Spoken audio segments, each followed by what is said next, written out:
सभी साथियों को नमस्कार। मैं राहुल गदार आप सबका हार्दिक स्वागत और अभिनंदन करता हूं। हम पीटीआई के लाइव बैच में जुड़ रहे हैं और अध्ययन कर रहे हैं। आप यूनिट नंबर 7 के रेस्पिरेटरी सिस्टम या फिर श्वसन तंत्र का अध्ययन कर रहे हैं। पिछली क्लास के अंदर हमने श्वसन तंत्र की सामान्य जानकारी को प्राप्त किया था। उसके अलावा हमने कुछ चीज़ों की या फिर लंग्स की एनाटॉमी के बारे में देखा था। जो कल की क्लास में पढ़ा उसको मैं एक बार तुरंत प्रभाव से रिवीजन करवा देता हूँ। उसके साथ ही हमारे साथ जो आज की कक्षा के लिए जुड़ रहे हैं साथी, सभी को गुड इवनिंग, सभी को राम राम। तो चलिए भाई शुरू करते हैं। हाँ जी, टेस्ट एक बार यहाँ पर नहीं आया है, उसके बारे में बात मैं करता हूँ। और टेस्ट जो है वो वहाँ पर जो शेड्यूल चल रहा है वो यहाँ पर जो करवाई जा रही यूनिट उनके हिसाब से नहीं आ रहा है, वो अलग शेड्यूल आ रहा है, तो उसके अंदर आपको बाद में जोड़ दिया जाएगा। तो चलिए भाई शुरू करते हैं। रेस्पिरेटरी सिस्टम के अंदर हमने अभी तक जो अध्ययन किया, रेस्पिरेटरी सिस्टम या फिर श्वसन तंत्र एक ऐसा अध्ययन, एक ऐसा तंत्र, एक ऐसा सिस्टम जिसके अंदर गैसों का आदान प्रदान किया जाता है। और प्रमुख रूप से अगर हम बड़े बड़े स्तर के ऊपर देखें तो आदान प्रदान वातावरण और कोशिका के मध्य ये आदान प्रदान किया जाता है। इसके बीच में फेफड़े भी आएंगे और इसके बीच में आपका हृदय भी आएगा। तो इसके साथ ही दो चीजें यहाँ पर और आ जा रही हैं कि वातावरण से वायु जो है वो फेफड़ों में आएगी, फेफड़ों से हृदय में जाएगी, हृदय से कहाँ जाएगी, कोशिका के पास जाएगी। तो ये पूरा एक क्रम इस तरह चल रहा है। मानव शरीर के अंदर दो प्रकार के श्वसन पाए जाते हैं और मानव शरीर के अंदर दो प्रकार के परिसंचरण पाए जाते हैं। परिसंचरण के बारे में हम पहले चर्चा कर चुके हैं। कल की क्लास में हमने देखा था कि दो प्रकार के रेस्पिरेशन या फिर श्वसन जो है मानव शरीर के अंदर पाए जाते हैं, जिसके अंदर एक इंटरनल रेस्पिरेशन और एक एक्सटर्नल रेस्पिरेशन है, यानी कि आंतरिक और बाह्य रेस्पिरेशन के नाम से भी या फिर श्वसन के नाम से भी हम इनको जान सकते हैं। आंतरिक जो है वो आपके कोशिका स्तर के ऊपर हो रहा है या फिर कैपिलरीज के अंदर हो रहा है, या फिर कैपिलरीज रक्त और कोशिका के मध्य हो रहा है, और वहां पर बिचौलिया या फिर जहां पर ये घटना घट रही है वो कैपिलरीज है। और अगर दूसरी तरह देखें तो एक तरफ आपके फेफड़े और एक तरफ लंग्स है, एक तरफ फेफड़े और एक तरफ रक्त है। जो एक्सटर्नल रेस्पिरेशन की बात हो रही है वो हो रहा है एल्वियोल्स के अंदर। तो एक एल्वियोल्स के अंदर बाह्य रेस्पिरेशन हो रहा है और आंतरिक रेस्पिरेशन या फिर इंटरनल रेस्पिरेशन जो है वो कहाँ हो रहा है, कैपिलरीज के अंदर कोशिका स्तर के ऊपर हो रहा है। जो कोशिका स्तर के ऊपर हो रहा है उसको हम टिश्यू रेस्पिरेशन भी बोलते हैं, उसको हम टिश्यू रेस्पिरेशन भी बोलते हैं। कल की क्लास के अंदर हमने कुछ अंगों के बारे में भी जानकारी प्राप्त की थी। उनके अंदर प्रमुख रूप से जो पहला अंग था वो आपका नाक या फिर नोज था। नोज के बाद हमने फेरिंग्स को पढ़ा, फेरिंग्स के बाद लैरिंग्स को पढ़ा, जिसको आप वॉइस बॉक्स भी बोलते हैं, स्वर यंत्र भी बोलते हैं। कार्टिलेज से ये बना हुआ है। उसके बाद आपने ट्रैकिया का अध्ययन किया। ट्रैकिया जो है ये भी कार्टिलेज से निर्मित सी आकार के छल्ले हैं, और इसको आप क्या बोलते हैं, विंड पाइप बोलते हैं या फिर वायु नली इसको बोलते हैं। ट्रैकिया आगे जाने के बाद ब्रोंकियाई में बंटती है, लेफ्ट और राइट ब्रोंकियाई। ब्रोंकियाई आगे जाकर ब्रोंक्यूल्स में अलग अनेक अनेक शाखाओं के अंदर वो बंट जाती है। और ब्रोंक्यूल्स जो है, जो ब्रोंक्यूल्स है उनके अंतिम छोर के ऊपर एल्वियोल्स लगे होते हैं, जो एक अंगूर के गुच्छे के समान आकृति जिनकी होती है, जहां पर वाकई में गैसों का आदान प्रदान जो होता है। और उन्हीं को हम वर्क हॉर्स ऑफ लंग्स कहते हैं या फिर फेफड़ों की कार्यात्मक इकाई या फंक्शनल यूनिट ऑफ लंग्स कहा जाता है। खुद जो लंग्स हैं उनके बारे में भी अध्ययन किया था। लंग्स जो है वो स्पंजी कोन आकार की आकृति वाले अंग हैं। दो संख्या में ये पाए जाते हैं, लेफ्ट और राइट। और जो राइट साइड है उसके अंदर तीन लोब्स हैं, वजन में थोड़ा ज्यादा है और भाग उसके थोड़े ज्यादा है, आकार में थोड़ा सा बड़ा है। जो लेफ्ट साइड या फिर बाईं तरफ का जो फेफड़ा है वो थोड़ा सा छोटा है, दो उसके अंदर भाग है, फिर दो उसके अंदर लैब्स है। और ये फर्क जो है वो हृदय की वजह से, क्योंकि हृदय का झुकाव थोड़ा सा कहां पर है, बाईं तरफ है, इसलिए हृदय जब वहां पर मीडिया स्ट्रीम के अंदर उपस्थित होगा तो वहां पर कुछ स्थान जो है वो फेफड़े का हृदय अपने साथ रख लेता है। ये बात आपको ध्यान रखनी है। एक बात जानकारी कि इसकी जो बाहरी परत है, फेफड़ों की जो बाहरी परत है उसको प्लूरा कहा जाता है। और दो मांसपेशियां, दो तरह की मांसपेशियां यहाँ पर पाई जाती है, इंटरकोस्टल मसल और डायफ्राम, जो मदद किसके अंदर कर रही है, रेस्पिरेशन के अंदर या फिर आपको सांस लेने के अंदर मदद कर रही है। रेस्पिरेटरी सिस्टम के अध्ययन को पुल्मोनोलॉजी कहा जाता है। इतनी जानकारी हम कल की क्लास के अंदर पढ़ चुके थे। अभी हम आज की क्लास के अंदर आगे इससे जानकारियां प्राप्त करना शुरू करेंगे। यहां पर आप पढ़ेंगे श्वसन की प्रक्रिया और कुछ इसके साथ आप थोड़े से एडवांस टॉपिक भी पढ़ने वाले हैं। श्वसन की प्रक्रिया, मैकेनिज्म ऑफ रेस्पिरेशन, श्वसन प्रक्रिया। सांस अंदर लेने को इंस्पायरेशन कहेंगे और सांस को बाहर छोड़ने को क्या कहेंगे, एक्सपायरेशन कहेंगे। इनहेल या फिर एक्सेल भी आप कह सकते हैं, इनहेल या फिर एक्सेल भी कह सकते हैं। दो प्रोसेस है इसके अंदर, दो प्रोसेस, एक तो आपने सांस लिया और एक सांस को छोड़ दिया, एक सांस को लिया और एक सांस को छोड़ दिया। ये दो प्रोसेस से आपका पूरा रेस्पिरेटरी सिस्टम का ये पूरा का पूरा जो एक चक्र है वो बनता है। एक चक्र जो है वो बनता है। बैरोमीटर जो है वो क्या क्या है, बैरोमीटर क्या है, वायु दाब को मापने का यंत्र है, वायु दाब को मापने का यंत्र है। एक श्वास में जो एक बार हम जब सांस ले रहे हैं तो उसके अंदर 79% तो क्या पाई जा रही है, नाइट्रोजन पाई जा रही है, 21% ऑक्सीजन पाई जा रही है, उसके अंदर 21% ऑक्सीजन पाई जा रही है और 0.04% CO2 पाई जा रही है। अब एक बात आपको यहाँ पर ध्यान रखनी है, एक बात आपको यहाँ पर ध्यान रखनी है कि 21% ऑक्सीजन है, लेकिन जब वायु बाहर आएगी तो लगभग 16% फिर भी मौजूद रहेगी। लगभग 16% जब वायु को आप बाहर छोड़ रहे हैं तब भी 16% के आसपास मौजूद रहेगी। यानी कि इसके अंदर से 21% के अंदर से कितने प्रतिशत, 5% कम हुई है। यानी कि टोटल अगर 100% ऑक्सीजन है तो हम मात्र केवल 20% ही उसका उपभोग कर पाते हैं, फिर उसको रख पाते हैं। बाकी जितनी भी ऑक्सीजन है वो वातावरण के अंदर पुनः जो है वो छोड़ दी जाती है। ये भी आपको ध्यान रखना चाहिए कि 21% ऑक्सीजन जब आप सांस ले रहे हैं तो उस समय हो रही है, और जब सांस छोड़ रहे हैं तो उस वायु के अंदर भी 16% ऑक्सीजन होती है। तो हम जो उपभोग कर पाते हैं वो 20% ऑक्सीजन का ही उपभोग कर पाते हैं, फिर उतना ही हम कंज्यूम कर पाते हैं। हमारे एल्वियोल्स जो हैं वो उस हवा के अंदर से उतना ही ऑक्सीजन को निकाल पाते हैं। ये आपने ध्यान रखना। श्वसन क्रिया दर कि 1 मिनट के अंदर आप कितना सांस लेते हैं, तो ये कितना है, 14 से 18 प्रति मिनट है। 14 से 18 प्रति मिनट सांस जो है वो आप लेते हैं। बिना ऑक्सीजन की पर्याप्त आपूर्ति के मानव मस्तिष्क 4 मिनट के बाद क्षतिग्रस्त होने लगता है। यानी कि 4 मिनट तक अगर आपके मस्तिष्क को ऑक्सीजन नहीं मिले तो ये क्षतिग्रस्त होने लग जाएगा या फिर इसमें डैमेज होने लग जाएगा। श्वसन दर का नियंत्रण मेंडुला ऑब्लंगेटा करता है। अब मेंडुला ऑब्लंगेटा आपके हृदय को भी संचालित कर रहा है, आपके हृदय की रिदम को भी संचालित कर रहा है और आपके श्वसन की रिदम को भी संचालित कर रहा है। ये दोनों की दोनों। एक बात आपको यहाँ पर और देखनी है, एक बात आपको यहाँ पर और देखनी है, जहां से प्रश्न आया हुआ है कि ये किस तरह की एक एक्टिविटी है, ये एक्टिविटी जो है वो किस तरह की है। ये क्वेश्चन एक आया हुआ है, ये रिफ्लेक्स एक्शन है।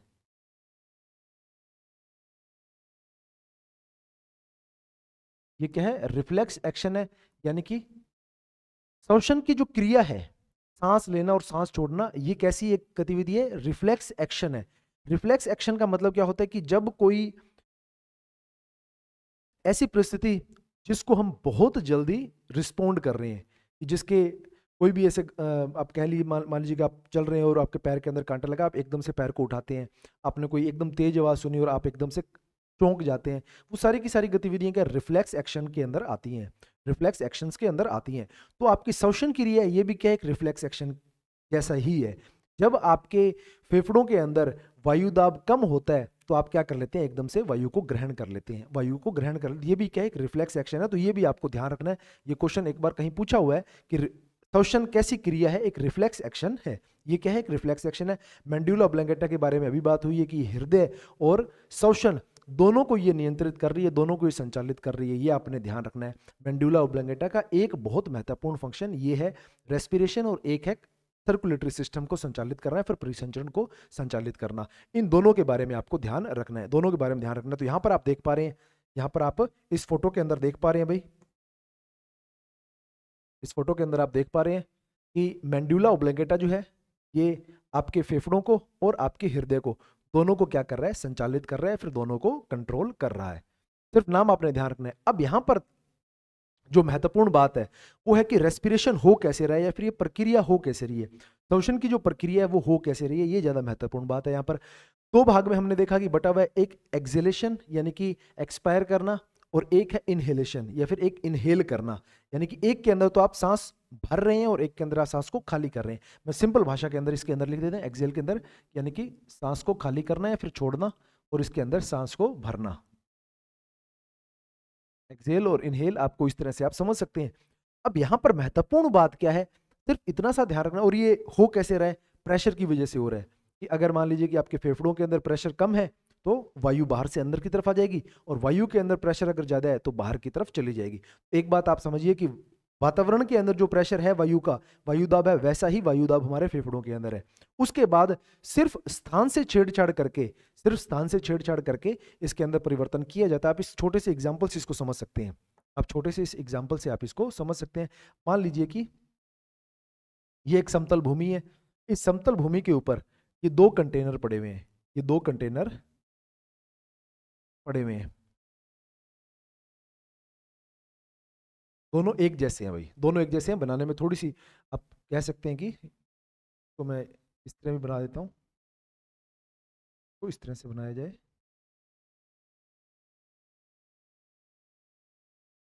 तो जी दोनों के दोनों जो है वो एक जैसे हैं। अब दोनों के दोनों एक जैसे हैं। अब इसके अंदर मान लीजिए कि पानी जो है वो इतना पानी भरा हुआ है, इसके अंदर यहां तक पानी जो है वो भरा हुआ है। अब अगर विज्ञान और फिजिक्स के नियम अगर आप जानते हैं, और ये क्या है, खाली है, ये क्या है, खाली है, और आपने क्या किया, आपने इन दोनों के अंदर यहां से एक पाइप को लिया और यहां से आपने एक पाइप को यहां पर छोड़ दिया, ये पाइप को आपने छोड़ दिया। अब इसके परिणाम स्वरूप होगा क्या, इसके परिणाम स्वरूप होगा क्या कि कुछ देर के अंदर, कुछ देर के अंदर इनका लेवल जो है वो कितना हो जाएगा, बराबर हो जाएगा। यानी कि इनका लेवल जो है वो बराबर हो जाएगा, ये भर जाएगा और साथ वाला जो है वो खाली हो जाएगा। इन दोनों का लेवल जो है कुछ देर के बाद कैसा हो जाएगा, बराबर हो जाएगा। यानी कि इसका लेवल भी इतना हो जाएगा और इसका लेवल भी इतना हो जाएगा, दोनों के दोनों बराबर हो जाएंगे। कुछ इसी तरह का सिस्टम हमारे फेफड़ों के अंदर और हमारे हमारे फेफड़ों के अंदर और वातावरण के अंदर चल रहा है। अब एक बात आपको यहाँ पर और ध्यान रखनी है कि अगर मान लीजिए कि इसी एग्जाम्पल के अंदर, इसी एग्जाम्पल के अंदर हम एक बात यहाँ पर करके देखते हैं। अगर ये कंटेनर है, मान लीजिए ये कंटेनर है, अब इसकी जगह हम क्या कर देते हैं, इसकी जगह हम ये कंटेनर ले आते हैं कि हमने इसकी आकृति को क्या कर दिया, चौड़ाई को बढ़ा दिया, फिर उतना ही पानी है। अब दोबारा इसके अंदर अगर हम लगा के देखेंगे तो इस बार पहली बार हमारा लेवल कहां पर आ रहा था, यहां आ रहा था, इस बार कहां जाएगा, यहां आ जाएगा। यानी कि इस बार जब इन दोनों को दोबारा साथ में पाइप को लगाया जाएगा, जब यहाँ पर पाइप को लगाया जाएगा तो क्या होगा, यहाँ पर अगर मान लीजिए कि पाइप को लगा दिया, अब इस बार लेवल कितना आ जाएगा, यानी कि ये भरा हुआ था और भरा होने के बाद दोबारा जब ये पाइप यहाँ पर लगाई जाएगी तो ये लेवल थोड़ा और नीचे की तरफ आ जाएगा, क्योंकि यहाँ पर स्थान बढ़ गया, यहाँ पर क्या हो गया, स्थान बढ़ गया, और स्थान के बढ़ने की वजह से क्या हो गया, इधर से और ज्यादा पानी उधर की तरफ चला गया, और ज्यादा पानी जो है उधर की तरफ चला गया। अब इसी के अंदर हम क्या करें, अगर इसी के अंदर हम अगर इसको आकार को इतना कर दिया जाए, इस आकार को इतना कर दिया जाए, तो ये लेवल क्या यहाँ रहेगा, तो ये लेवल यहाँ नहीं रहेगा, तो ये लेवल कहाँ जाएगा, तो ये लेवल इतना हो जाएगा, तो ये लेवल इतना हो जाएगा। ये सामान्य एक मैं जानकारी आपको यहाँ पर दे रहा हूँ, सामान्य जो फिजिक्स के नियम है या फिर जो आप आमतौर पर इनका इस्तेमाल जो है वो करते हैं, वो एक नियम को आपने यहाँ पर आजमा के देखना है, या फिर वो नियम जो है वो यहाँ पर एप्लीकेबल होता है।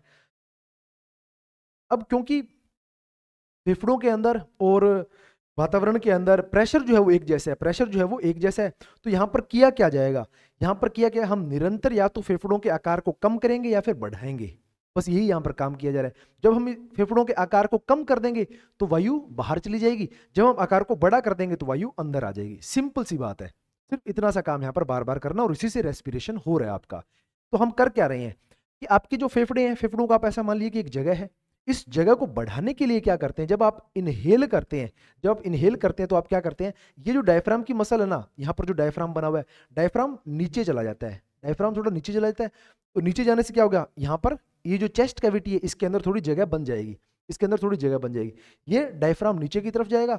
और दूसरा क्या होगा कि आपकी जो इंटरकोस्टल मसल है वो पसलियों को ऊपर की तरफ उठाएंगी थोड़ी सी, यानी कि आपकी जो पसलियां हैं ये जो आपस में इनके भी क्या होगा, कॉन्ट्रैक्शन होगा, तो ये क्या हो जाएंगी ऊपर की तरफ, पसलियां ऊपर की तरफ उठेंगी थोड़ी और डायफ्राम नीचे की तरफ जाएगा। तो आपके चेस्ट कैविटी के अंदर आप ये जो एरिया है इसके अंदर थोड़ी और जगह बनेगी, यानी कि पहले इतनी जगह थी अब जगह इतनी हो जाएगी। जैसी जगह बढ़ेगी यहाँ पर प्रेशर ड्रॉप हो जाएगा, तो बाहर से वायु आ जाएगी, बाहर से वायु आ जाएगी। इसी तरह से जब वायु को बाहर निकालना है तो डायफ्राम वापस ऊपर आएगा और ये पसलियां कॉन्ट्रैक्शन को आप रिलीज करोगे या फिर मसल इंटरकोस्टल मसल को रिलैक्स करोगे तो ये वापस नीचे की तरफ चली जाएगी। वहां पर जगह कम पड़ेगी, जगह कम पड़ते ही वहां पर प्रेशर हाई होगा, प्रेशर हाई होती वायु बाहर वापस चली जाएगी। ये आपने बात ध्यान रखनी है कि इस तरह से रेस्पिरेशन हो रहा है, रेस्पिरेशन जो है वो इस तरह से हो रहा है। अब जब आप रेस्पिरेट कर रहे हो, जब आप श्वास ले रहे हो, तो वहां पर जो आपको बात ध्यान रखनी है वो क्या बात ध्यान रखनी है कि जब आप सांस लेते हो तो एक तो पेट आपका ऊपर की तरफ होता है, थोड़ा सा आपका स्टमक या फिर एब्डोमिनल जो है वो ऊपर की तरफ होता है। ऊपर की तरफ होने के पीछे वजह क्या है कि डायफ्राम नीचे जा रहा है, डायफ्राम यहाँ से नीचे जा रहा है तो पेट आपका ऊपर की तरफ होगा, और आपका जो सीना है वो हमेशा ऊपर की तरफ यानी कि इस तरफ ऊपर की तरफ उठेगा, यानी कि ऊपर की तरफ उठेगा। उसके पीछे वजह क्या है, क्योंकि यहाँ पर इंटरकोस्टल मसल जो बीच में लगी हुई है वो कॉन्ट्रैक्ट होंगी तो वो ऊपर की तरफ पसलियों को खींचेगी, ऊपर की तरफ पसलियों खींचेगी और ये नीचे की तरफ जाएगा, ताकि जगह जो है वो ज्यादा बन जाए। तो यहाँ पर क्योंकि इनहेल हो रहा है तो यहाँ पर डायफ्राम जो है वो कहाँ जा रहा है, नीचे की तरफ जा रहा है, डायफ्राम नीचे की तरफ जा रहा है, और ये पसलियां जो है ये ऊपर की तरफ जाएंगी, और यहाँ पर स्पेस क्या होगा, अधिक बन जाएगा। यहाँ पर स्पेस क्या होगा, या फिर जगह जो है वो जगह फेफड़ों में बढ़ जाएगी, और यहाँ पर डायफ्राम ऊपर की तरफ जा रहा है और ये पसलियां नीचे की तरफ आएगी, तो ये जो जगह यहाँ पर है वो जगह क्या हो जाएगी, कम हो जाएगी। ये जगह क्या हो जाएगी, कम हो जाएगी। इसी से क्या हो रहा है, आपका दोनों के दोनों जो इनहेल और एक्सहेल हो रहा है वो इसी तरह से इसी सिद्धांत के ऊपर चल रहे हैं कि एक बार डायफ्राम जो है वो नीचे जा रहा है, ये नीचे जा रहा है तो पसलियां ऊपर जा रही है, तो फेफड़ों के अंदर जगह बन पा रही है। और जब जगह बन पा रही है तो यहाँ पर प्रेशर ड्रॉप हो रहा है, प्रेशर यहाँ पर गिर रहा है। प्रेशर यानी कि अब दोनों तरह का प्रेशर आप देख लीजिए कि हमने बराबर पानी करके दोनों के अंदर रखा, और एक जो कंटेनर है उसमें हम कंटेनर बड़ा कर दिया, बड़ा करते पानी यहाँ से यहाँ चला जाएगा, और उसके बाद हमने क्या किया, इस कंटेनर को छोटा कर दिया, छोटा करते ही ये पानी वापस इधर आ जाएगा। सेम उसी तरह से आपका रेस्पिरेशन जो है वो यहाँ से वहां हो रहा है, या फिर वायु का आदान प्रदान यहाँ पर आसपास में हो रहा है। ये बात आपने ध्यान रखनी है। यहां पर देखिए भाई, एयर फ्लो इन हो रहा है, एयर फ्लो यानी कि वायु ग्रहण कर रहे हैं, एयर फ्लो इन हो रहा है यानी कि वायु आप ग्रहण कर रहे हैं, वायु ग्रहण कर रहे हैं या फिर सांस ले रहे हैं, तो आपके इंटरकोस्टल मसल इसको बाहर की तरफ खींच रही है, ऊपर की तरफ, और ये डायफ्राम जो है वो कॉन्ट्रैक्ट होकर नीचे की तरफ जा रहा है, तो यहां पर जगह बन रही है। इसी तरह से जब आप वायु को छोड़ रहे हैं, वायु को छोड़ रहे हैं या फिर सांस को बाहर छोड़ रहे हैं, तो ये वापस नीचे की तरफ इंटरकोस्टल मसल्स आएंगी और आपके फेफड़े थोड़े छोटे होंगे और ये डायफ्राम ऊपर की तरफ उठेगा, तो यहाँ पर जगह कम हो जाएगी। जगह कम हो जाएगी तो प्रेशर बढ़ेगा, बढ़ती प्रेशर बढ़ती, यहाँ पर जैसे ही प्रेशर बढ़ा, प्रेशर बढ़ती ही हवा बाहर की तरफ चली जाएगी। Actions of the respiratory muscles: inhalation, diaphragm contracts downward, external intercostal muscle pull ribs cage upward, ऊपर की तरफ खींचेंगे, एंड आउटवर्ड यानी कि रिब केज को ऊपर और बाहर की तरफ खींचा जाएगा इंटरकोस्टल मसल की तरफ से, और आपका डायफ्राम नीचे की तरफ जाएगा। सिर्फ 3 बातें आपने ध्यान रखनी है कि जब आप इनहेल कर रहे हैं, जब आप श्वास ले रहे हैं, तो क्या क्या चीजें यहां पर हो रही हैं वो आपने यहां पर ध्यान रखना है। और उनके अंदर प्रमुख बातें जो है वो क्या है, शोषण, और इसके अंदर भी इनहेल, जब आप सांस ले रहे हैं तो क्या होगा, 2 तरह की मसल है, डायफ्राम है, डायफ्राम, डायफ्राम कहां जाएगी, नीचे की ओर, डायफ्राम नीचे की ओर,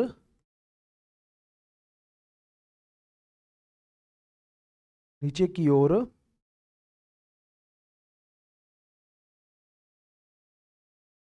संकुचित होगी,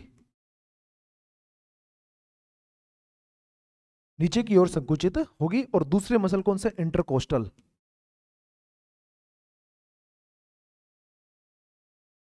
इंटरकोस्टल मसल है कितने, 11, और ये क्या होंगे, बाहर, ऊपर और ऊपर व बाहर की ओर, बाहर की ओर संकुचित।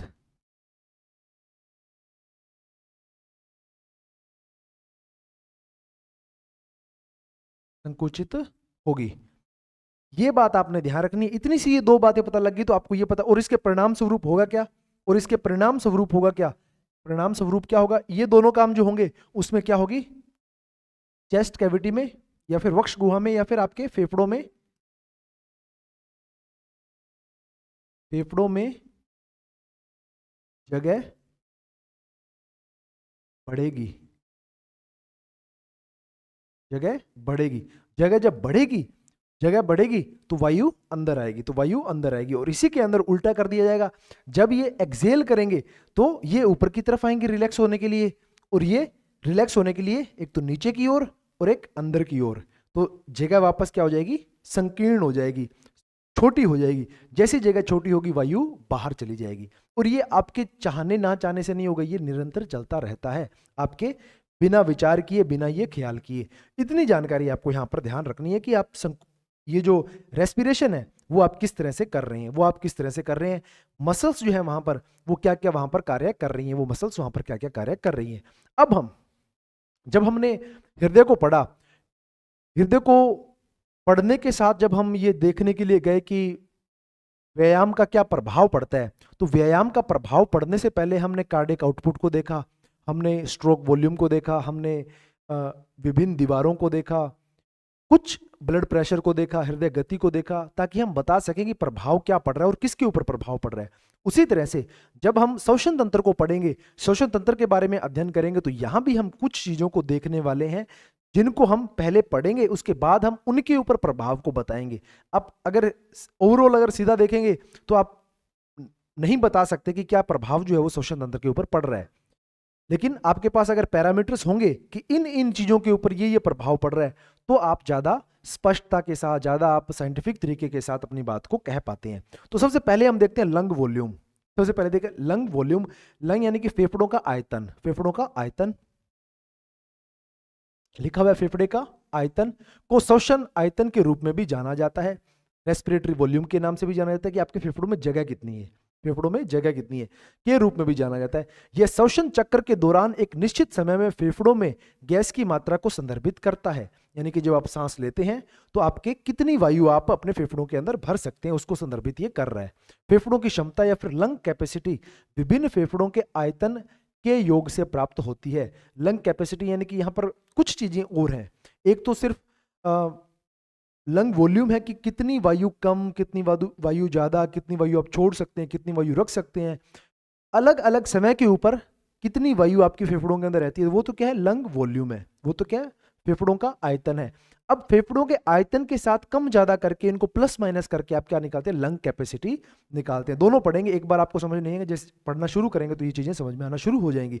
एक वयस्क मानव पुरुष के फेफड़ों की औसत कुल क्षमता लगभग 6 लीटर है, यानी कि 6 लीटर वायु आपके फेफड़ों के अंदर आ सकती है। यानी कि एक इस तरह से मानिए कि आपके फेफड़े गुब्बारे हैं, यानी कि एक गुब्बारा यहाँ, एक गुब्बारा है, और दोनों के अंदर 3-3 लीटर वायु आ सकती है, यानी कि उसको अंदर आप हवा भरकर 3 लीटर एक गुब्बारे के अंदर, 3 लीटर एक गुब्बारे के अंदर आप भर सकते हैं। फेफड़ों की मात्रा मापन श्वसन कार्य परीक्षण की एक अभिन्न अंग है, और आप इसका मापन करना, इसको मेजर करना, ये एक अभिन्न अंग है कि जिससे आपको पता लगता है कि श्वसन के ऊपर क्या प्रभाव जो है वो पड़ रहे हैं, क्या प्रभाव पड़ रहे हैं। ये मात्राएं श्वसन की गहराई, जातीयता, लिंग, आयु, शरीर की संरचना और कुछ श्वसन रोगों के आधार पर भिन्न भिन्न होती है।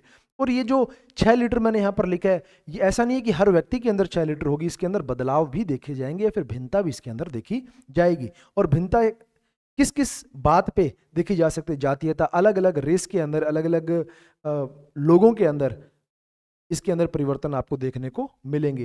पुरुष और स्त्री के अंदर आपको ये, मेल फीमेल के अंदर आपको ये फर्क नजर आएगा। आयु के हिसाब से अगर मान लो वयस्क है तो वयस्क अधिकतम होगा, बुढ़ापे के अंदर और बच्चे के अगर आप फेफड़े देखेंगे तो वो थोड़ा और कमजोर हो जाएंगे, फिर उतनी वायु वो रखने में सक्षम नहीं होंगे। शरीर की संरचना के हिसाब से अगर संरचना अगर बड़ी है संरचना, तो उसके हिसाब से उसके फेफड़े भी क्या होंगे, बड़े होंगे, और कुछ खास श्वसन रोगों के आधार पर भिन्न भिन्न हो सकती है। और कुछ रोगों के आधार पर अगर आपको कुछ रोग हैं फेफड़ों संबंधित, तो उसके अंदर भी परिवर्तन देखने को मिल सकते हैं। और जाहिर सी बात है कि आप ट्रेनिंग करेंगे तो ट्रेनिंग के हिसाब से भी उसके अंदर परिवर्तन देखने को मिल सकते हैं। अब यहां पर ये चीजें समझने के लिए सबसे मुश्किल चीजों में से एक है ये, और इन चीजों को समझने के लिए आपको ये डायग्राम समझना पड़ेगा, ये डायग्राम समझना पड़ेगा। ये डायग्राम अगर आपको समझ में आ जाता है तो इसके बाद चीजें थोड़ी सी आसान आपके लिए हो जाती हैं। ये डायग्राम आपको समझना होगा।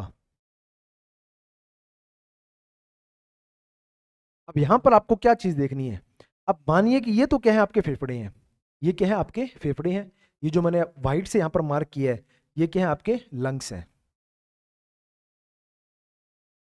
संयुक्त रूप से आप कह सकते हैं ये आपके लंग्स हैं। कि मैंने जो 6 लीटर वाले लंग्स थे उनको दोनों को कंबाइन कर दिया, दोनों को मर्ज कर दिया, यानी कि दोनों फेफड़ों को हमने मिला दिया है। इस तरह से मान लीजिए आप कि दोनों जो आपके फेफड़े हैं उनको कंबाइन कर दिया, उनको मर्ज कर दिया है। अब ये आपके फेफड़े हैं। अब यहां पर जो पहला परिवर्तन हम देखने वाले हैं, आपका फेफड़ों के अंदर दिन भर के अंदर एक परिवर्तन जो निरंतर चलता है वो यही चलता है, और वो क्या है कि फेफड़ों की आयतन या फिर वॉल्यूम जो है वो निरंतर कम ज्यादा हो रही है। कुछ इस तरह से मानिए, ये थोड़ी सी एक एक टाइम बढ़ेगी कम। ये किस तरह से हो रहा है? आपने दोनों फेफड़ों को जोड़ा, जैसे ही आपने सांस लिया मात्रा बढ़ गई, सांस को छोड़ा मात्रा कम, और ये निरंतर पूरे दिन ये मात्रा कम ज्यादा हो रही है। पूरे दिन जितना भी आप सांस ले रहे हैं, जब तक भी आप सांस ले रहे हैं, तो ये निरंतर आपका जो फेफड़े हैं वो मात्रा उनकी आयतन कम हो रही है, ज्यादा हो रही है, कम हो रही है, ज्यादा हो रही है। ये निरंतर यहाँ पर बदलाव आपको देखने को मिल रहा है। तो मैं इसको यहाँ पर मार्क करता हूँ, इसको मैं यहाँ पर लिखता हूँ, इसको मैं यहाँ पर, इसको आप क्या कहते हैं? टाइडल वॉल्यूम कहते हैं। इसको क्या कहते हैं? टाइडल वॉल्यूम कहते हैं। इसको क्या कहते हैं भाई? टाइडल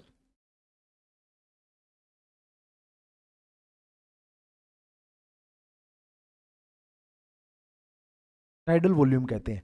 टाइडल वॉल्यूम है क्या? मैं दोबारा बता रहा हूं कि आपने साधारण अपने जो फेफड़े हैं, जहां पर आपने सांस छोड़ा हुआ है और आप रुके हुए हैं, आपने मतलब की सांस लिया और सांस छोड़ा, छोड़ने के बाद वो जो एक दौर है कि जहां पर आपने सांस ग्रहण नहीं किया अभी, वो दौर तो ये सफेद लाइन देख रहे हैं, ये है वो।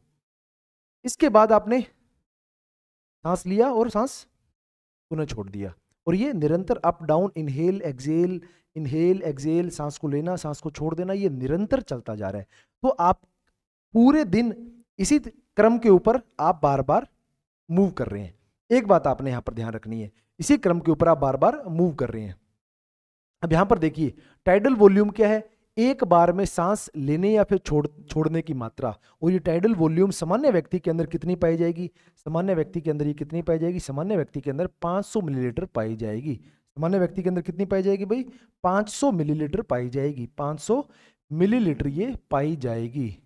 यानी कि हम एक बार में 500 मिलीलीटर सांस लेते हैं और 500 मिलीलीटर छोड़ देते हैं। 500 मिलीलीटर सांस लिया और 500 छोड़ दिया। ये 500 मिलीलीटर संख्या महत्वपूर्ण है। और टाइडल वॉल्यूम है क्या?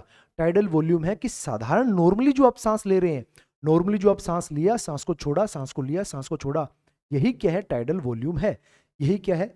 टाइडल वॉल्यूम है। तो टाइडल वॉल्यूम क्या है भाई? साधारण रूप से आपने सांस को लिया और साधारण रूप से आपने सांस को छोड़ा, ये क्या है? टाइडल वॉल्यूम है। अब टाइडल वॉल्यूम के बाद आपको अगली चीज क्या देखनी है? Residual volume. Residual volume. अब देखिए, अब सांस ले रहे हैं और सांस को छोड़ रहे हैं। सांस को आपने ग्रहण किया, साधारण जो सांस है टाइडल वॉल्यूम वाली, सांस को ग्रहण किया, सांस को छोड़ा। अब इस सांस को छोड़ने के बाद आप क्या करें? क्या आप और सांस अपने फेफड़ों से निकाल सकते हैं, फिर और वायु अपने फेफड़ों से निकाल सकते हैं? अगर आप इसको थोड़ा करीब से देखें तो आपने सांस लिया, एक बार मैं आपको दोहरा के बताता हूं, आप ये खुद एक्सपेरिमेंट करके देखिए। सांस को छोड़ा, इसके बाद और सांस छोड़ी जा सकती है। आप अगर थोड़ा सा बल लगाएं तो आपने साधारण सांस को लिया, साधारण सांस को छोड़ा, उस बिंदु के बाद कुछ वायु को और निकाला जा सकता है फेफड़ों से। कुछ वायु को और फेफड़ों से निकाला जा सकता है। यानी कि आपने ये 500, यहां पर आप देखिए, यहां पर आपके फेफड़े भी खाली हैं, यहां पर आपने अभी सांस नहीं लिया, यहां पर आप सांस ले रहे हैं, छोड़ रहे हैं। यहां पर खड़े हो जाइए, यहां पर खड़े हो जाइए जहां पे आपने सांस को, जो सांस अभी लिया था उस सांस को छोड़ दिया है। इस सांस को छोड़ने के बाद भी कुछ मात्रा इतनी है कि जो आप बलपूर्वक एक्सेल कर सकते हैं। यानी कि सांस लिया, छोड़ा, छोड़ने के बाद भी आप कुछ वायु अपने फेफड़ों से निकाल सकते हैं। तो वो मात्रा लगभग इतनी हो जाएगी। इतनी मात्रा जो है, ये कौन सी मात्रा है कि जो आप बलपूर्वक निकाल सकते हैं, जो आप बलपूर्वक निकाल सकते हैं, ये आप बलपूर्वक निकाल सकते हैं।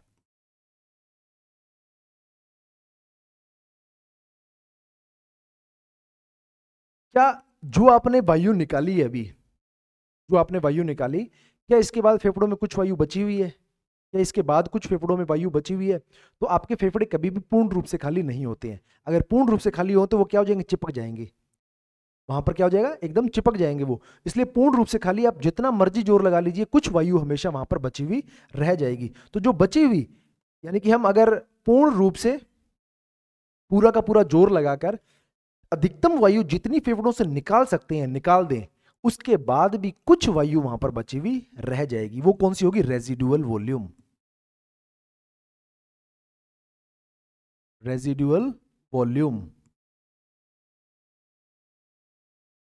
और ये वॉल्यूम कितनी है? 1300 मिलीमीटर, मिलीलीटर। 1300 मिलीलीटर यानी कि 1300 मिलीलीटर। कहीं ये 1300 मिलेगी, कहीं ये 1000 मिलेगी। या महिला पुरुष के अंदर अलग अलग लोगों के हिसाब से ये कम ज्यादा होती रहती है। यानी कि सामान्य शब्दों के अंदर कि जो आप सांस ग्रहण कर रहे हैं और छोड़ रहे हैं, वो तो क्या कहला रहा है? टाइडल वॉल्यूम कहला रहा है। वो क्या कहला रहा है? Tidal volume. उसकी मात्रा कितनी है? 500 मिलीलीटर। और जो आपने अब सांस को ले लिया और सांस को छोड़ा, उसके बाद आपने पूरा का पूरा जोर लगा दिया कि जितनी वायु फेफड़ों में हो सकती है वो निकाली जाए, और जहां पर आप थक गए कि इससे ज्यादा और वायु नहीं निकल सकती, उसी वायु पे हमने ये लाइन लगा दी, उसी बिंदु पे हमने क्या लगाया? ये लाइन लगा दी कि इससे ज्यादा और वायु को नहीं निकाला जा सकता। और फिर भी हम निकाल नहीं सकते, लेकिन फिर भी कुछ वायु बची हुई है, वो कौन सी है? रेजिडुअल वॉल्यूम है। वो वायु कौन सी है? रेजिडुअल वॉल्यूम है। ये आपने ध्यान रखना है। और ये फिर ये रेजिडुअल वॉल्यूम है, ये टाइडल वॉल्यूम है। तो ये चीज क्या है? ये चीज आपने ध्यान रखना है भाई। ये क्या है? हरे रंग में जो यहां पर मार्क कर रखा है, ये है एक्सपायरेटरी रिजर्व वॉल्यूम। इनके नाम इंग्लिश में याद कीजिएगा भले। इनका इसका नाम क्या है? एक्सपायरेटरी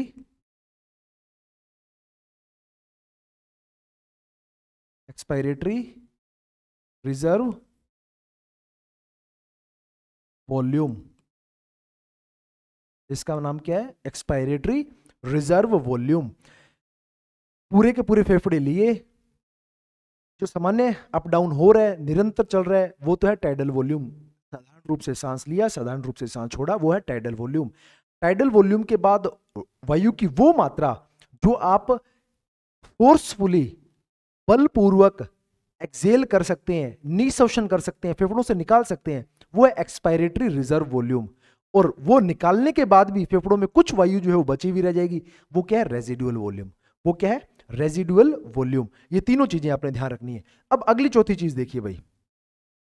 अब यहां पर आप नॉर्मल सांस ले रहे हैं, सभी आप करके देखिएगा, आप सिर्फ क्लास देखना मत, आप इनको साथ में अप्लाई भी करना। आप क्लास ले रहे हैं, सांस ले रहे हैं, सॉरी, अब सांस ले रहे हैं।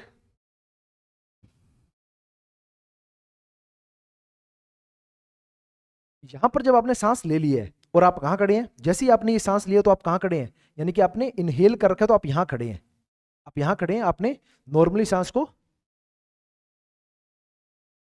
ये जो बिंदु है जहां पर मेरे फेफड़े टाइडल वॉल्यूम से भरे हुए हैं, जो 500 मिलीमीटर है, मिलीलीटर है, उससे भरे हुए हैं, उसके बाद क्या मैं और वायु ग्रहण कर सकता हूं? यानी कि मैं नॉर्मल सांस के ऊपर क्या और वायु ग्रहण कर सकता हूं? बिल्कुल हाँ। तो ये वायु कितनी हो सकती है? ये मैं बलपूर्वक ग्रहण करूंगा तो ये कुछ वायु यहां पर और हो सकती है। ये कुछ वायु यहां पर और हो सकती है, जो मैं बलपूर्वक धारण कर सकता हूं, जो बलपूर्वक ग्रहण कर सकता हूं, जो टाइडल वॉल्यूम के ऊपर है। उसको मैं यहां पर इस तरह से मार्क कर देता हूं भाई। इसको मैं यहां पर इस तरह से मार्क कर देता हूं।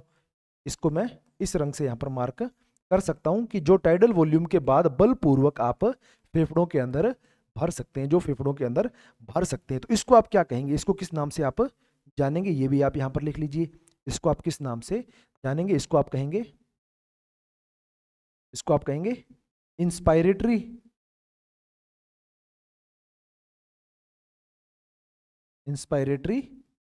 Reserve volume.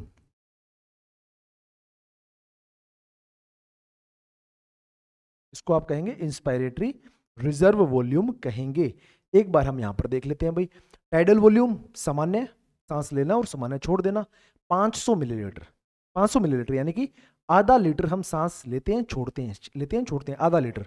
रेजिडुअल वॉल्यूम वो मात्रा जो आप बलपूर्वक भी अपने फेफड़ों से नहीं निकाल सकते, 1300 मिलीलीटर। कितनी है? 1300 मिलीलीटर। कहीं कहीं आपको 1000 मिलीलीटर भी लिखी हुई मिल जाएगी। इंस्पायरेटरी रिजर्व वॉल्यूम है कि आप साधारण शोषण के बाद, साधारण इनहेल करने के बाद, यानी कि 500 मिलीलीटर मात्रा को इनहेल करने के बाद और कितनी वायु की मात्रा अपने फेफड़ों में भर सकते हैं, वो तो इंस्पायरेटरी, इंस्पायर करना, इनहेल करना, इस तरह से याद रखना। इंस्पायरेटरी रिजर्व वॉल्यूम सामान्य शोषण के बाद, यानी कि 500 मिलीलीटर सामान्य शोषण के बाद बलपूर्वक ज्यादा से ज्यादा वायु की मात्रा जो फेफड़ों में भर सकते हैं, ये कितनी है? 3 लीटर, 3000 मिलीलीटर या फिर 3 लीटर ये है, या फिर कितनी है? 3 लीटर ये है। उसके बाद अगला है इंस्पायरेटरी रिजर्व वॉल्यूम, उसके बाद एक्सपायरेटरी रिजर्व वॉल्यूम, एक्सपायर करना। अब यहां पर क्या होगा कि आप जो सामान्य शोषण कर रहे हैं, सामान्य शोषण के खत्म हो जाने के बाद, सामान्य शोषण की वायु को छोड़ देने के बाद आप कितना अधिकतम वायु को अपने फेफड़ों से निकाल सकते हैं। तो सामान्य एक्सपायरेशन या फिर निशोषण के बाद बलपूर्वक ज्यादा से ज्यादा वायु की मात्रा जो फेफड़ों से बाहर निकाल सकते हैं 1200 मिलीमीटर, 1200 मिलीलीटर। अब इसको दोबारा देखिए भाई, इस पूरी संरचना को दोबारा देखिए। मैं यहां पर जो बात आपको बता रहा हूं, इसका एक चित्र और बनाते हैं। आप यहां पे इस तरह से शुरू कीजिए। ये तो है आपके, मान लीजिए ये आपके फेफड़े बना लीजिए, ये तो है, इसको आप रेजिडुअल वॉल्यूम, रेजिडुअल वॉल्यूम मात्रा कितनी है इसकी? 1300 मिलीलीटर। रेजिडुअल वॉल्यूम के बाद, रेजिडुअल वॉल्यूम के बाद अगला भाग जो है एक्सपायरेटरी रिजर्व वॉल्यूम का, जो है एक्सपायरेटरी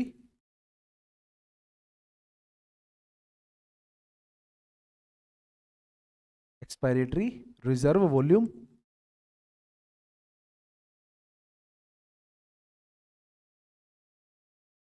इसकी मात्रा कितनी है?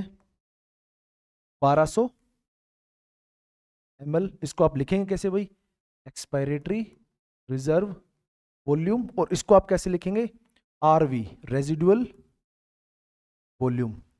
इसके बाद वो मात्रा 500 ml वाली, इसके बाद 500 ml वाली मात्रा, जिसको आप क्या कहेंगे?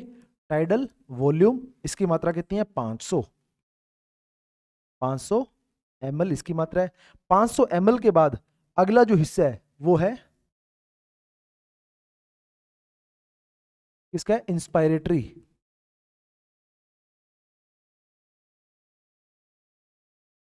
Inspiratory reserve volume, IRV। और इसकी मात्रा कितनी है? 3000।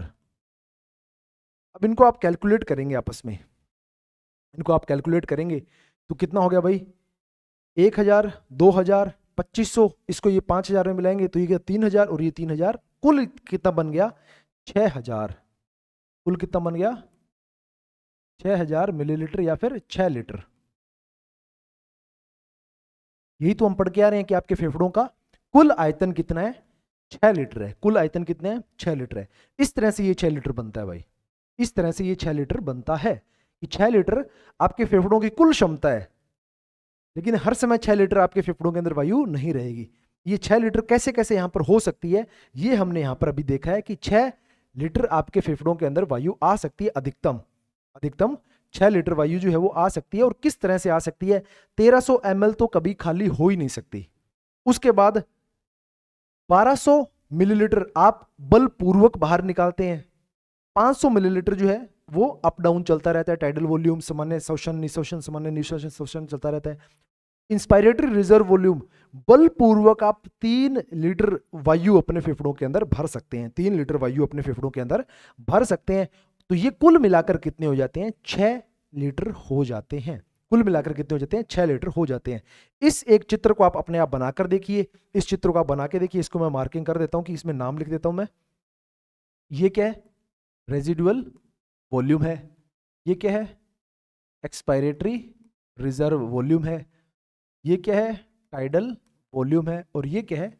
IRV, इंस्पायरेटरी रिजर्व वॉल्यूम है। ये क्या है? IRV, इंस्पायरेटरी रिजर्व वॉल्यूम है। अगर इसके अंदर हम मात्राएं लिखना शुरू करें तो 1300 ml, इसके अंदर मात्रा लिखे तो 1200, इसके अंदर मात्रा लिखे तो 500 ml, इसके अंदर मात्रा लिखे तो 3000 ml। और कुल आयतन कितना हो गया? कुल आयतन कितना हो जाता है? कुल आयतन हो जाता है 6000 ml। ये आपने ध्यान रखना है भाई। ये पूरा चित्र आपने ध्यान रखना है, बहुत इंपॉर्टेंट है। ये सारी की सारी तो क्या है, वॉल्यूम्स है, आयतन है। अब इनसे छेड़छाड़ करके ही क्या बनेगी, कैपेसिटी बनने वाली है। इनसे छेड़छाड़ करके ही कैपेसिटी बनेगी। यहां तक समझ में आया कि नहीं आया भाई, फटाफट कमेंट करके बताइए। यहां तक आपको चीजें समझ में आई हैं या फिर नहीं आई हैं, फटाफट कमेंट कीजिए। फटाफट कमेंट कीजिए भाई, चीजें समझ में आ रही हैं या फिर नहीं आई हैं आपको। ये थोड़ा सा ये मुश्किल चीजें हैं भाई, आपको थोड़ा सा हो सकता है कि इसमें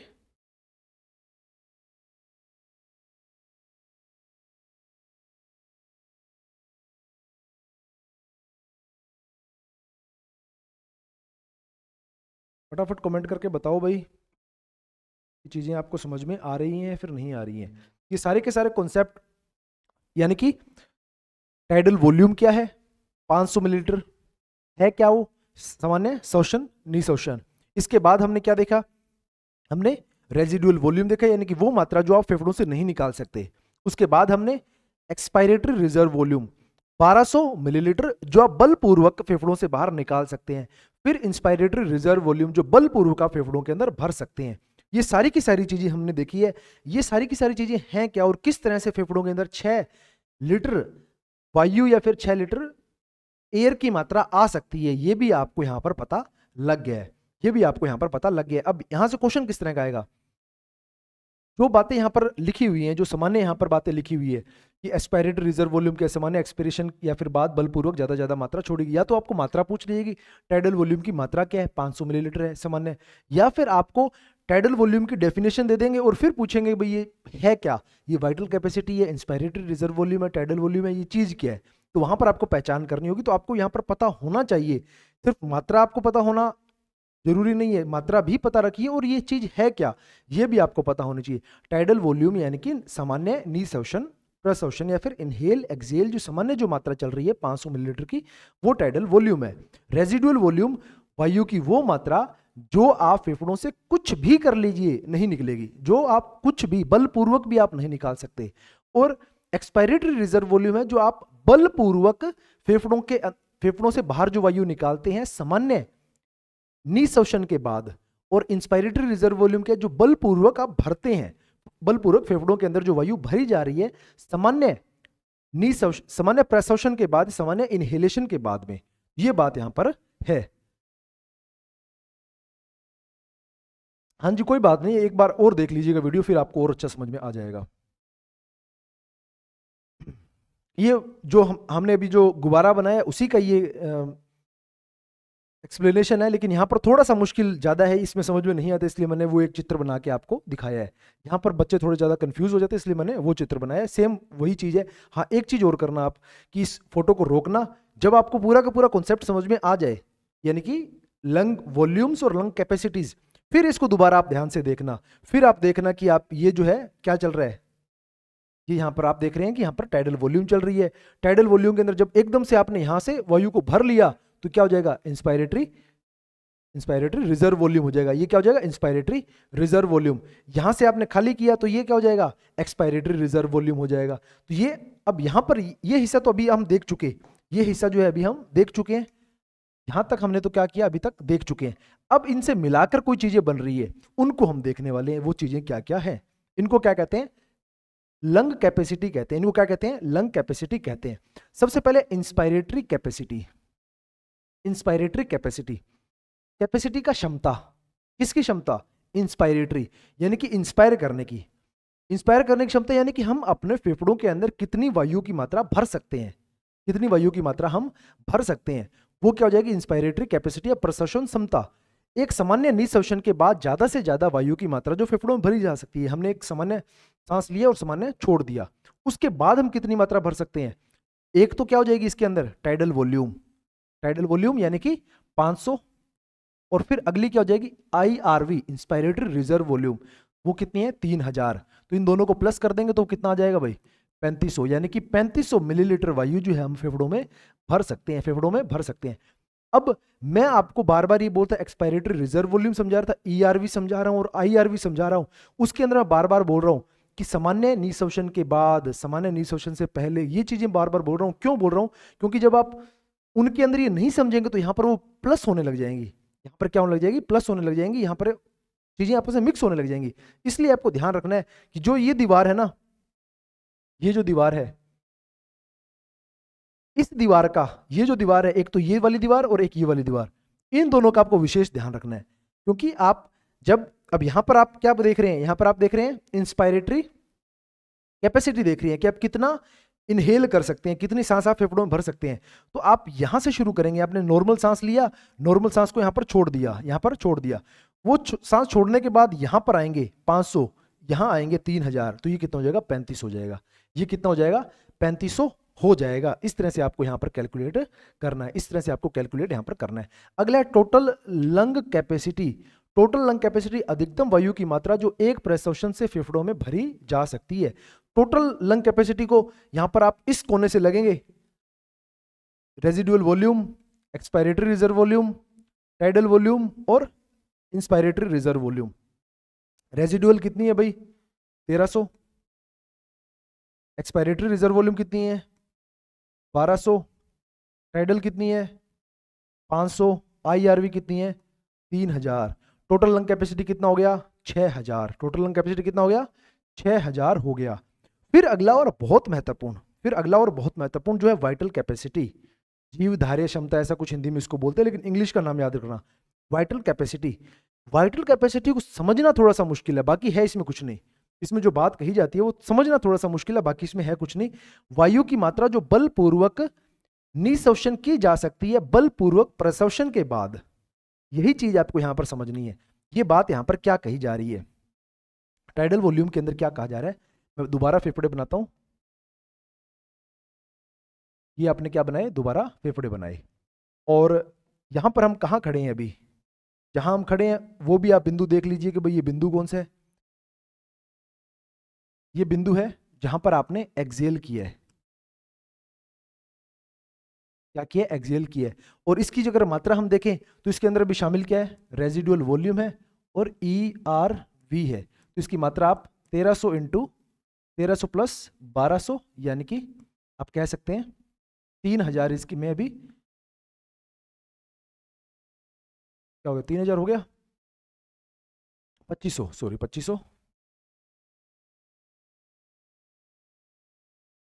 2500 मिलीलीटर वायु है।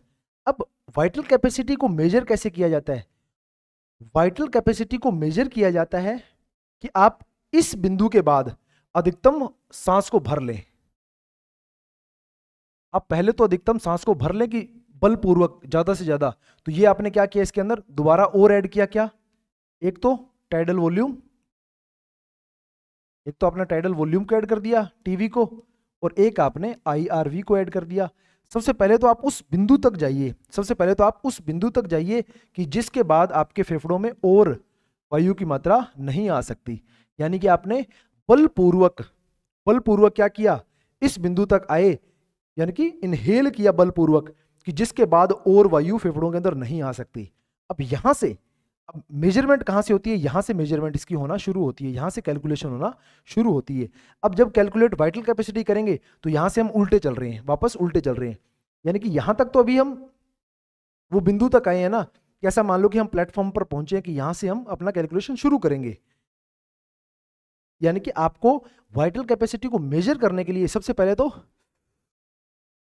अपने फेफड़ों को पूर्ण रूप से भरना पड़ेगा, पूर्ण रूप से भरना पड़ेगा। पूर्ण रूप से जब भरेंगे तो ये तमाम चीजें शामिल हो जाएंगी, रेजिडुअल वॉल्यूम, ERV, IRV और टाइडल वॉल्यूम, ये सारी की सारी। यानी कि आपने बलपूर्वक जितना हो सकता है उतना वायु आपने फेफड़ों के अंदर भर लिया। उसके बाद आप अधिकतम जितना हो सकता है उतना वायु को बाहर निकालेंगे, यानी कि जितनी हो सकती है उतनी वायु को बाहर निकालेंगे। तो बाहर वायु कौन कौन से निकलेगी वो देखिए। आप इस बिंदु पर खड़े हैं 6000 पर, 6000 से आप यहां लौटेंगे, यानी कि 6000 से यहां लौटेंगे तो कितना, 3000 आपने यहां पर माइनस कर दिया। ये माइनस करने के बाद आप टाइडल वॉल्यूम को भी निकाल सकते हैं, तो आपने 500 और प्लस कर दिया। 500 ये और निकालने के बाद आप यहां पर एक प्रसंख्या और है ERV, इसको आपने 1200, एक्सपायरेटरी रिजर्व वॉल्यूम इसको भी आपने माइनस कर दिया। क्या आप रेजिडुअल वॉल्यूम को बाहर निकाल पाएंगे, नहीं निकाल पाएंगे। रेजिडुअल वॉल्यूम को आप बाहर नहीं निकाल पाएंगे। तो हम क्या करेंगे भाई, ये जो वायु की मात्रा है जो हम बलपूर्वक हमने फेफड़ों के अंदर भरी और फिर बलपूर्वक हमने बाहर निकाल दिया, बलपूर्वक बाहर, जल्दी नहीं बोल रहा मैं, बलपूर्वक बोल रहा हूं, ये हमने बलपूर्वक भरा और बलपूर्वक हमने बाहर निकाल दिया, तो ये वायु की मात्रा कितनी हो जाएगी, 4700 मिलीलीटर। ये क्या हो जाएगी, वाइटल कैपेसिटी हो जाएगी। ये क्या हो जाएगी, वाइटल कैपेसिटी हो जाएगी, या फिर जीव धार्य क्षमता हो जाएगी। ये वाइटल कैपेसिटी हो जाएगी।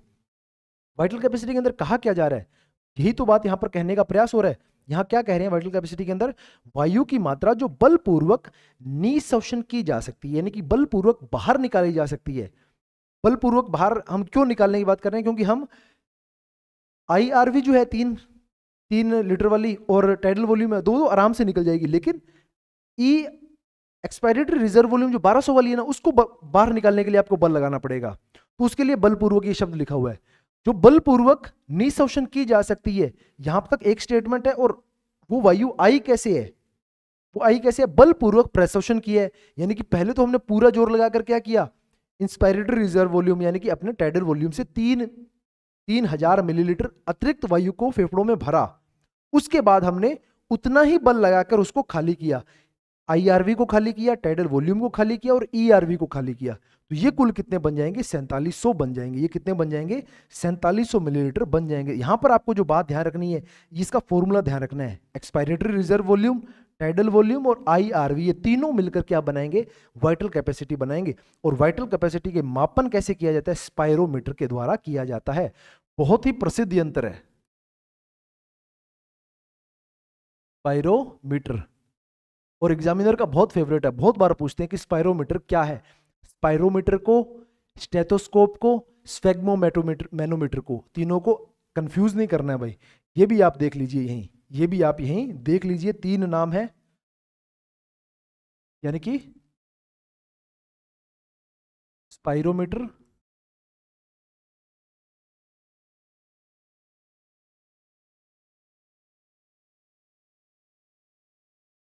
स्टेथोस्कोप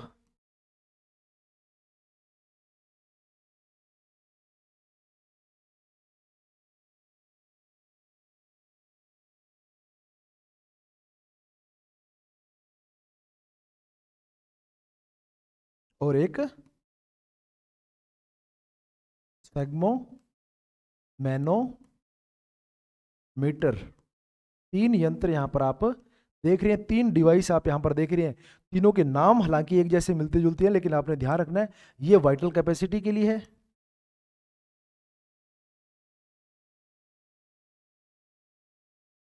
ये वाइटल कैपेसिटी के मापन के लिए है। स्टेथोस्कोप जो है हृदय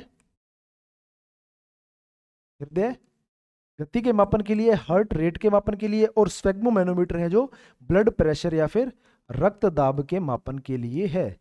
ये रक्त दाब या फिर ब्लड प्रेशर के मापन के लिए है। तीनों के तीनों आपको ध्यान रखना है, स्पायरोमीटर, स्टेथोस्कोप और स्फेग्मोमैनोमीटर। तीनों के नाम कंफ्यूजिंग है, इसलिए मैं साथ इनको यहां पर एक बार लिख रहा हूं।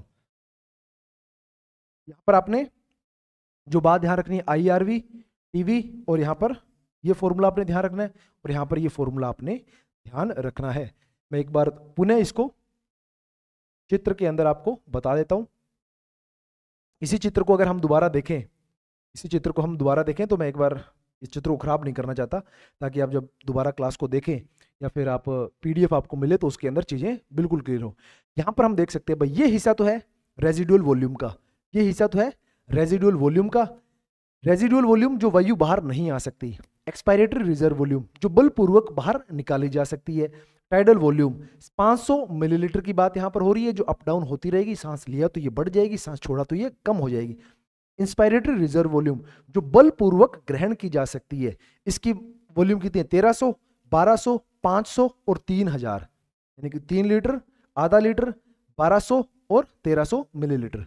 अब इसके अंदर चीजें ऐड करेंगे, इसकी ऐड कौन सी होगी, एक तो होगी इंस्पायरेटरी रिजर्व वॉल्यूम, या फिर आप कह सकते कैपेसिटी की इंस्पायरेटरी कैपेसिटी, यानी कि आपके फेफड़ों के अंदर वायु को भरने की क्षमता। तो एक क्षमता तो यहां से ये होगी 500 और ये 3000, 35 हो जाएगी। इसके बाद टोटल लंग कैपेसिटी, एक्सपायरेटरी भी आप बोल सकते हैं भाई, एक्सपायरेटरी 500 ही हो जाएगी और एक्सपायरेटरी कैपेसिटी कितनी वायु बाहर निकाल सकते हैं, तो ये हो जाएगी और ये हो जाएगी, तो 1200 प्लस 500 1700 ये हो जाएगी एक्सपायरेटरी कैपेसिटी। अगर टोटल लंग कैपेसिटी की बात करें, कुल आयतन की बात करें, तो 1300 1200 500 और 3000 6000 हो जाएगा, 6 लीटर ये हो जाएगा। अगर हम बात करें वाइटल कैपेसिटी की, तो वाइटल कैपेसिटी के लिए आपको पूरे फेफड़े को भरना पड़ेगा और फिर आप अधिकतम जितना खाली कर सकते हो उतना खाली करना पड़ेगा। तो आप इस मात्रा को निकाल सकते हैं, इस मात्रा को निकाल सकते हैं, इस मात्रा को निकाल सकते हैं, इसको आप नहीं निकाल सकते, तो इन तीन को आप क्या कर लेंगे, प्लस कर लेंगे। और स्पायरोमीटर क्या है, इसका यंत्र है। स्पायरोमीटर क्या है, यंत्र है। फटाफट आप कमेंट सेक्शन में बता दीजिएगा भाई आपको चीजें समझ में आ गई हैं या फिर नहीं आई हैं, क्योंकि हमारा समय जो है वो थोड़ा सा ऊपर की तरफ जा रहा है। मैं इस टॉपिक को छोड़ना बीच में नहीं चाहता था, इसलिए मैंने थोड़ा सा समय आपका ले लिया। फटाफट आप कमेंट करके बता दीजिए कि चीजें आपको समझ में आ गई हैं या फिर नहीं। थोड़ा सा मुश्किल टॉपिक है, अपने हाथ से ये डायग्राम ड्रॉ करना, अपने हाथ से ये डायग्राम ड्रॉ करना, और जितने भी ये सांसें हैं लेके देखना भाई। कुछ अब रेजिडुअल वॉल्यूम को आप बाहर नहीं निकालोगे क्योंकि वो निकलेगी नहीं, लेकिन आपको सामान्य टाइडल वॉल्यूम को एक्सपेरिमेंट करके देना है, फिर आपको वायु को बाहर निकालना है जो एक्सपायरेटरी रिजर्व वॉल्यूम है, इंस्पायरेटरी रिजर्व वॉल्यूम को धारण करके देखना है, और इन सभी चीजों को अपने दिमाग से महसूस करके देखना है कॉन्शियसली, जागरूकता के साथ, और सबका डायग्राम बनाना है। चीजें आपको एकदम क्लियर हो जाएंगी, कोई भी दिक्कत यहां पर नहीं आएगी भाई, कोई भी दिक्कत यहां पर नहीं आएगी। स्पायरोमीटर का नाम ध्यान रखना। और वाइटल कैपेसिटी है क्या, वाइटल कैपेसिटी और टाइडल वॉल्यूम सबसे ज्यादा पूछे जाते हैं, और स्पायरोमीटर, ये तीन चीजें यहां पर सबसे ज्यादा महत्वपूर्ण है। इसके अलावा पूरा डायग्राम इसी तरह से हम बनाएंगे और इसी तरह चीजें आपको समझ में आ जाएंगी, चीजें आपको इसी तरह समझ में आ जाएंगी भाई। चलिए भाई, सभी विद्यार्थियों को समझ में आ चुका। तो आज की क्लास में हमने कुछ पैरामीटर्स को पढ़ा, कुछ वॉल्यूम्स को, कुछ कैपेसिटी को पढ़ा। आगे आने वाली जो क्लास है, अब इनके ऊपर प्रभाव क्या पड़ेगा एक्सरसाइज का, वो हम आगे की क्लास में अध्ययन करेंगे। उसको हम एक्सरसाइज फिजियोलॉजी कहते हैं। तो फिजियोलॉजी के अंदर हम ये अध्ययन करेंगे कि इनके ऊपर प्रभाव जो है वो क्या पड़ रहा है व्यायाम का। तो जुड़ने के लिए धन्यवाद, क्लास को देखने के लिए धन्यवाद। नियमित अध्ययन करते रहिए और अपना ख्याल रखिए।